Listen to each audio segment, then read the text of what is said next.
एक वेळ सूर्य पश्चिमेला उगवेल, चंद्र ही आपली दिशा बदलेल, पण या देवेंद्राला उतरलेलं पाहून कधीच मागे घेणार नाही. शापू महादेवाच्या वर आले 10 हात प्राप्त आहेत मला. जोपर्यंत माझ्याजवळ 10 हात आहेत तोपर्यंत या त्रैलोक्यात अशी कोणती शक्ती नाही जी या त्रिपुरासुराचा पराभव करू शकेल. हे ध्यानात ठेव. म्हणजे तुला दुर्बुद्धी सुचवायची. हे दैत्यराज, जाता अंत्यकाळ जवळ आहे, म्हणूनच तुला दुर्बुद्धी सुचली. गौतम ऋषीचा रूप घेऊन पहिल्याला भ्रष्ट करणारा तू देवाचा राजा, याचे प्रायश्चित्ताला भोगावेच लागेल. दैत्यराज, अरे ही अमरावती जिंकणं हे स्वप्न सोडून दे. दैत्यराज, तुझा मृत्यू हा निश्चित. अरे आल्या मार्गी परत जा. सर्व देवाने मिळून तुला देवांचा राजा घोषित केला. हा राजमुकुट अरे इंद्रपत तुला बहाल केले.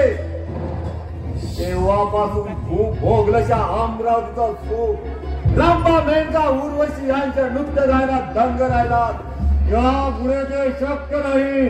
कारण तुझा युद्धात पराभव करून तुझ्या या वैभवशाली अमरावतीचा अधिपती राजा होणार असुर सम्राट त्रिपुरासुर. म्हणजे ते सर्व महादेवाच्या वर्ण उन्मत्त होऊन आज या इंद्र दरबारावर सॉरी. दैत्यराज, अरे जोपर्यंत हा देवेंद्र आहे तोपर्यंत या अमरावती मागित नाही. तुमच्या देवांचा देवत्वाचा अंत सुरू. आजपासून तुमच्या देवत्वाचा अंत सुरू. हे त्रैलोक्यात असुरांचे साम्राज्य स्वीकारलं.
त्याचा युद्धात पराभव करून त्याच्या वैभवशाली अमरावतीचा अधिपती राजा असुर सम्राट टिपरासूर